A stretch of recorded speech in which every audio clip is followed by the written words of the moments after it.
Hi friends, எல்லோரும் எப்படி இருக்கீங்க? கிருஷ்ண ஜெயந்தி ஸ்பெஷல் நம்ம மோத்தி லட்டு தான் பார்க்க போகிறோம். நான் இந்த கப்பில் வந்து கடலை மாவு 2 கப்பு எடுத்திருக்கேன்.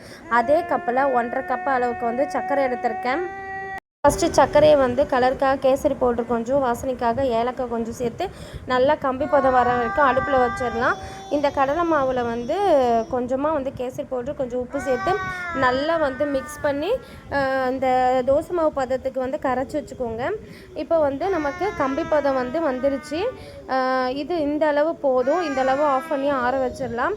இந்த சைடு பார்த்திங்கன்னா கடலை மாவு வந்து எண்ணெயில் வந்து அப்படியே கரைச்சி வச்சதை ஊற்றி நல்லா அப்படியே ஊற்றி நல்லா திருப்பி போட்டு எடுத்துருங்க. எடுத்து மிக்ஸி ஜாரில் மாற்றிட்டு ஆறுனதுக்கப்புறம் மிக்ஸி ஜாரில் மாற்றிக்கோங்க. அப்புறம் கொரகொரப்பாக கொஞ்சமாக அரைச்சிக்கோங்க. அரைச்சி அதை வந்து அந்த சக்கரை பாகில் வந்து சேர்த்துருங்க. சேர்த்ததுக்கப்புறம் தேவையான அளவு முந்திரி திராட்சையை வந்து நெய்யில் வறுத்து சேர்த்துக்கலாம். இப்போ வந்து நல்லா கொஞ்சம் ஆறுனதுக்கப்புறம் உருண்டையாக லட்டு ஷேப்புக்கு வந்து நம்ம எடுத்து வைக்க வேண்டியதுதான்.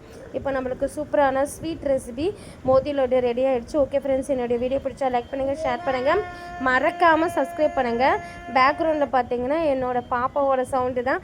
ஓகே ஃப்ரெண்ட்ஸ், நெக்ஸ்ட் வீடியோவில் மீட் பண்ணலாம். பாய்.